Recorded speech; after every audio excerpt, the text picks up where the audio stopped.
hekta injang makhal myam do to tan hekta overeating tawbudda natrane weight loss to igera diabetes to igera akoina wari se ado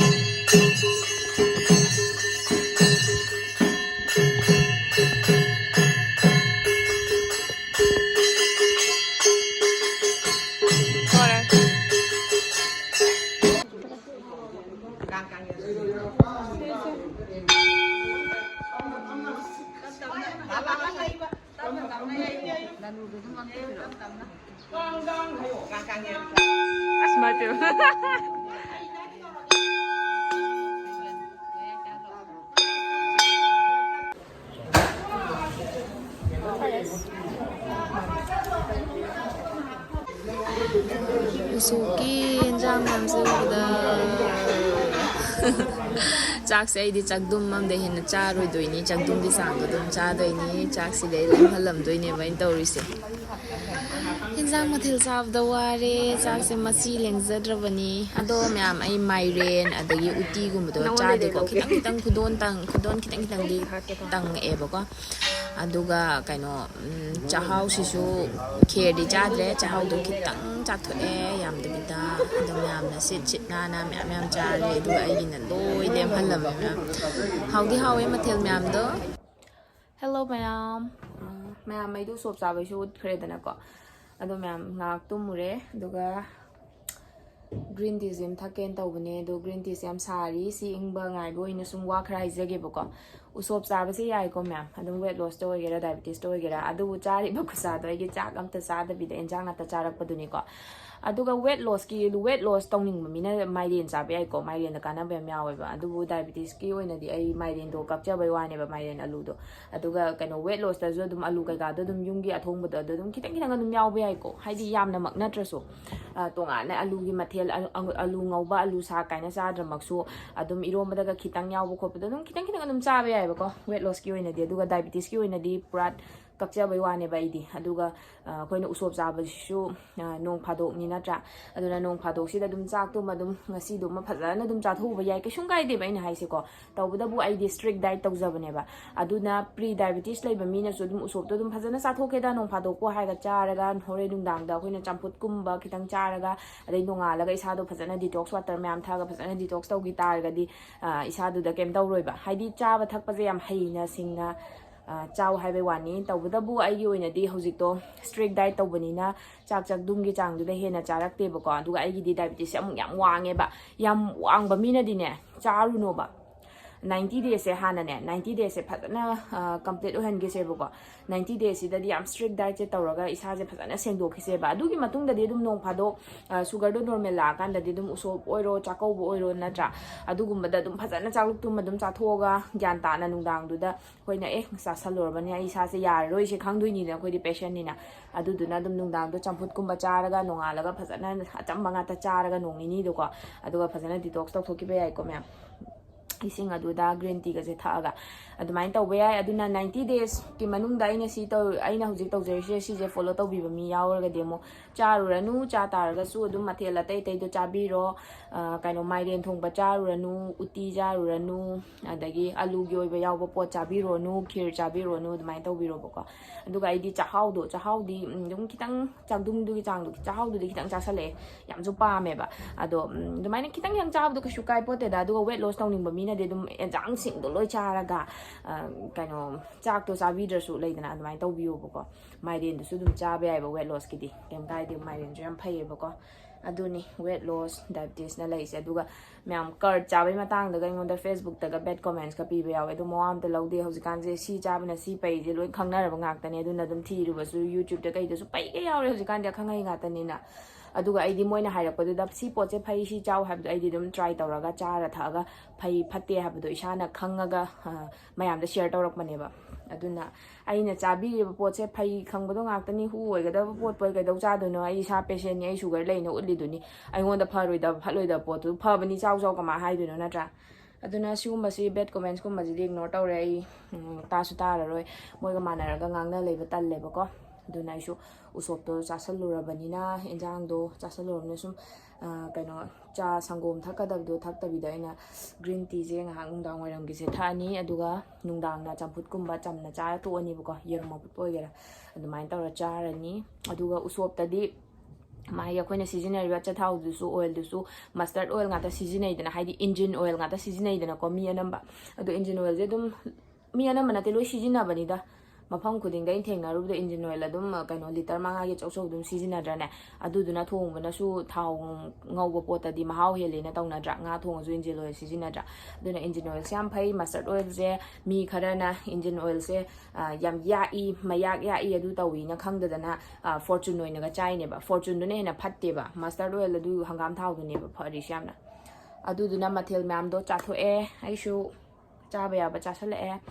ꯑꯗꯨꯒ ꯑꯩꯁꯨ ꯑꯗꯨꯝ 90 ꯗꯦꯖꯀꯤ ꯃꯇꯨꯡꯗ ꯁꯤ ꯇꯧꯔꯕ ꯃꯇꯨꯡꯗ normal ꯂꯥꯛꯑꯕ ꯃꯇꯨꯡꯗꯗꯤ ꯑꯗꯨꯝ ꯎꯁꯣꯞꯇꯣ ꯑꯗꯨꯝ ꯆꯥꯛꯀꯗꯣ ꯑꯗꯨꯝ ꯆꯥꯛꯗꯨꯝ ꯑꯃ ꯆꯥꯕꯗꯣ ꯆꯥꯔꯛꯇꯕꯤꯗ ꯅꯣꯡ ꯐꯥꯗꯣ ꯑꯗꯨꯝ ꯑꯁꯨꯛ ꯌꯥꯝ ꯍꯥꯎꯔꯤꯁꯤꯕꯣ ꯍꯥꯏꯔꯒ ꯑꯗꯨꯝ ꯐꯖꯅ ꯆꯥꯊꯣꯛꯄ ꯅꯨꯃꯤꯠ ꯑꯗꯨꯝ ꯌꯥꯎꯔꯛꯈꯤꯅꯤꯀꯣ ꯃꯌꯥꯝ ꯇꯧꯕꯇꯕꯨ 90 ꯗꯦꯖꯁꯤꯗꯤ ꯈꯔ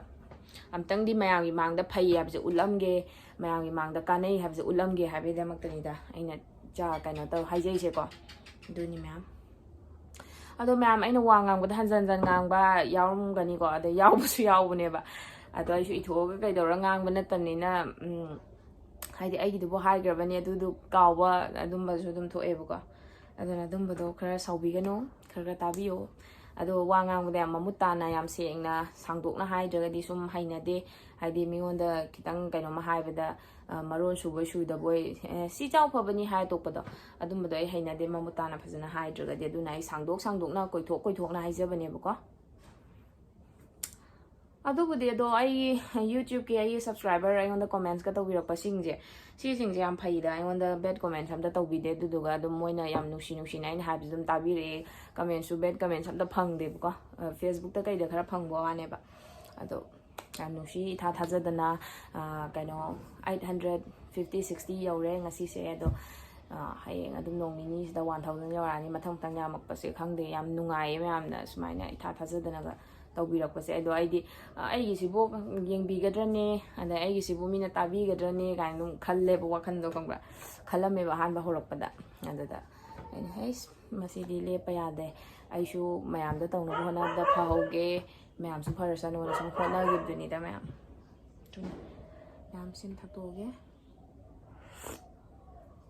ꯑꯗꯨꯒ ꯒ꯭ꯔꯤꯟ ꯇꯤꯁꯦ ꯃꯌꯥꯝ ꯇꯤ ꯕꯦꯒꯁ ꯊꯣꯛꯏꯗꯅ ꯇꯤ ꯕꯦꯒꯁꯇꯣ ꯁꯤꯖꯤꯟꯅꯕꯤꯒꯅꯨꯀꯣ ꯇꯤ ꯕꯦꯒꯁꯇꯣ ꯁꯤꯖꯤꯟꯅꯕ ꯐꯠꯇꯦꯀꯣ ꯐꯠꯇꯕꯅꯤ ꯁꯨꯃꯥꯏꯅ ꯀꯩꯅꯣ ꯊꯣꯛꯄꯗꯣ ꯃꯥꯒꯤ ꯑꯗꯨꯝ ꯀꯩꯅꯣ ꯒ꯭ꯔꯤꯟ ꯇꯤ ꯍꯥꯏꯔꯒ ꯑꯗꯨꯝ ꯊꯣꯛꯏꯗꯅꯀꯣ ꯑꯗꯨꯝꯕ ꯑꯣꯏꯅ ꯊꯛꯑꯣꯕ ꯇꯤ ꯕꯦꯒꯁꯇ ꯌꯥꯎꯕꯗꯣ ꯑꯗꯨꯝꯕꯗ ꯂꯨꯞꯄ ꯊꯛꯄꯗꯣ ꯑꯗꯨ ꯊꯛꯇꯣꯏ ꯁꯔꯨꯛꯄꯨꯗꯤ ꯐꯖꯅ ꯂꯣꯜꯂꯒ ꯑꯣꯏꯅ ꯒ꯭ꯌꯥꯟ ꯇꯥꯅ ꯊꯛꯄꯤꯌꯣ ꯑꯗꯨꯅ ꯍꯦꯟꯅ ꯏꯁꯥꯗ ꯀꯥꯟꯅꯕ ꯐꯪꯉꯤꯀꯣ ꯑꯗꯩ ꯇꯤ ꯕꯦꯒꯁꯀꯨꯝꯕꯗꯣ ꯕꯦꯒꯁꯇꯣ ꯐꯠꯇꯦꯕ ꯀꯩꯁꯨ ꯁꯤꯖꯤꯟꯅꯕꯗ ꯑꯗꯨꯅ ꯑꯩꯒꯤ ꯑꯣꯏꯅꯗꯤ ꯁꯤ ꯑꯣꯏꯅ ꯑꯗꯨꯝ ꯂꯣꯜꯂ ꯊꯛꯑꯦ ꯑꯗꯨꯒꯅꯦ ꯃꯌꯥꯝ ꯀꯣ ꯑꯩꯈꯣꯏꯅ ꯈ꯭ꯋꯥꯏꯗꯒꯤ ꯕꯦꯔꯥ ꯀꯥꯏꯔꯤꯁꯦ ꯐꯖꯅ ꯆꯥꯛꯇꯨꯒ ꯀꯩꯅꯣ ꯐꯝꯗꯤꯛꯑꯒ ꯍꯦꯛꯇ ꯏꯟꯖꯥꯡ ꯃꯈꯜ ꯃꯌꯥꯝꯗꯣ ꯇꯣꯠꯇꯅ ꯍꯦꯛꯇ ꯑꯣꯚꯔ ꯏꯇꯤꯡ ꯇꯧꯕꯗꯨꯗ ꯅꯠꯇ꯭ꯔꯅꯦ ꯋꯦꯠ ꯂꯣꯁꯇ ꯑꯣꯏꯒꯦꯔꯥ ꯗꯥꯏꯕꯦꯇꯤꯁꯇ ꯑꯣꯏꯒꯦꯔꯥ ꯑꯩꯈꯣꯏꯅ ꯋꯥꯔꯤꯁꯦ ꯑꯗꯣ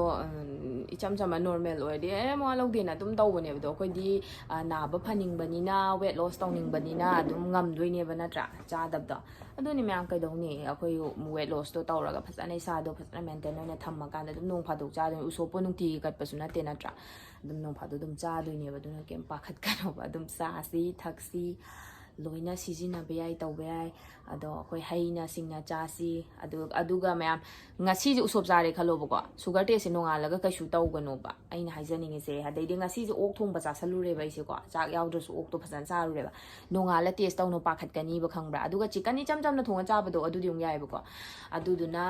ꯁꯨꯃꯥꯏꯅ ꯆꯥꯔꯨꯔꯗꯤ ꯎꯁꯣꯞ ꯆꯥꯔꯨꯔꯕ ꯑꯣꯔ ꯄꯣꯛ ꯈꯪꯗꯦ ꯃꯤꯠ ꯀꯣ ꯈꯤꯇꯪ ꯌꯥꯛꯄ ꯈꯤꯇꯪ ꯌꯥꯝꯅ ꯈꯤꯇꯪ ꯑꯣꯚꯔ ꯏꯇꯤꯡ ꯑꯣꯏꯈ꯭ꯔꯦ ꯍꯥꯏꯕꯁꯤ ꯏꯁꯥꯅ ꯈꯪꯗꯣꯏꯅꯤꯗꯅ ꯑꯗꯨ ꯈꯪ ꯇꯥꯔꯒꯗꯤꯀꯣ ꯀꯩꯅꯣ ꯇꯧꯕꯤꯌꯣꯕ ꯍꯥꯏꯗꯤ ꯅꯣꯡ ꯅꯤꯅꯤ ꯐꯖꯅ ꯍꯥꯟꯅ ꯗꯤꯇꯣꯛꯁ ꯋꯥꯇꯔ ꯊꯛꯇꯅ ꯈꯣꯠꯇꯅ ꯐꯖꯅ ꯑꯃꯨꯛ ꯗꯥꯏꯠꯇꯣ ꯐꯖꯅ ꯑꯃꯨꯛ ꯐꯣꯂꯣ ꯇꯧꯒꯣꯕꯀꯣ ꯑꯗꯨꯒꯤ ꯃꯇꯨꯡꯗ ꯑꯣꯏꯅ ꯇꯦꯁ ꯇꯧꯕ ꯍꯥꯏꯗꯤ ꯉꯁꯤ ꯇꯧꯗ ꯌꯥꯗꯦ ꯍꯥꯏꯕꯁꯦ ꯀꯩꯁꯨ ꯂꯩꯕ ꯅꯠꯇꯦ ꯍꯥꯏꯕ ꯅꯣꯡ ꯅꯤꯅꯤ ꯂꯩꯔꯒ ꯅꯍꯥꯟ ꯆꯥꯈꯤꯕꯗꯣ ꯑꯗꯨꯝ ꯐꯔꯝꯃꯅꯤꯗ ꯑꯗꯨꯒꯤ ꯃꯇꯨꯡꯗ ꯈꯔ ꯐꯔꯦ ꯑꯗꯨ ꯇꯧꯔꯦ ꯍꯥꯏꯔꯒ ꯇꯦꯁ ꯇꯧꯕ ꯑꯗꯨ ꯑꯣꯏꯇꯥꯔꯗꯤ ꯑꯗꯨꯝ ꯐꯅꯤꯕ ꯍꯥꯏꯗꯤ ꯅꯪꯅ ꯍꯦꯛ ꯉꯁꯤꯗꯣ ꯎꯁꯣꯞ ꯆꯥꯁꯤꯜꯂꯣ ꯅꯣꯡꯉꯥꯜꯂ ꯇꯦꯁ ꯇꯧꯕꯗꯤ ꯑꯗꯨꯝ ꯀꯝꯄꯜꯁꯔꯤ ꯈꯔꯗꯤ ꯑꯗꯨꯝ ꯍꯦꯜꯂꯝꯒꯅꯤꯕ ꯏꯁꯥꯗꯨꯗ ꯅꯠꯇ꯭ꯔꯥ ꯑꯗꯨꯅꯤ ꯃꯌꯥꯝ ꯑꯩꯅ ꯍꯥꯏꯅꯤꯡꯉꯤꯁꯦ ꯑꯗꯨꯅ ꯆꯥꯕ ꯊꯛꯄ ꯍꯥꯏꯁꯤ ꯁꯤ ꯆꯥꯁꯜꯂꯨꯔꯗꯤ ꯁꯤ ꯇꯧꯁꯤ ꯁꯨꯃꯥꯏꯅ ꯇꯧꯁꯤ ꯍꯥꯏꯕꯗꯣ ꯑꯗꯨꯝ ꯈꯟꯅꯁꯦꯕꯀꯣ Jira tinguraga thakpa yarembado mayam langthokpro aidi to takhairurabane aina jira powder ohalle do aidi pura powder su oidabide khitang maru maru yawbasina manam nushiraga khangde yam helebako dugi pautakna takhaire do mangan nuko mayam adum nongmai aroibado plate amda hapaga adum khara khara adum phaudo oba duga khara khara kanga kan adum takhaire sizina yai duga manghande duga mithi gi do aduduna ne amung mithi maru tingki baido adudi kanghallaga di sizina drebako adudo adum akoina hingonda kaida langjallaga adum maton jonghalakpane adudi mithi maton oina sizina ba yadra mana dong cha yaidana ado ai pan bagi mulake ko myam mithi maton do horakpagi nungdang sidi kobi ga peruk ka oina charage champut sina khwai phare ngasai chasan thaksalu bado ai kaisu charak pabudi na te do shu dum khangde sa je sengdok ningba ma dum hawe ba ko ado myam su sumain tawiyo ba arai thong bada ngasi na kobi matel tare kobi champut adai sina kobi sak tawrage duga sara do upai leite bazar su kage tawraga dum pharak ta le champutchidi yame he masi hekta mahi ne kai ne peruk su yaurabani ne am phare dana si thakchallani ngasai usopta kaino su chahau su charabani ai ge chak matumdo tokthoge duga kobi se dum sak oidreda mahi yawe do si khara charani ngasi this mai char lochallani aduga tumam daida sangomga kainoga haldi ga machu ga tora thakpado adu thaga loisallani ngasi gidi adudi mayam hayeng amuk thengnarase good night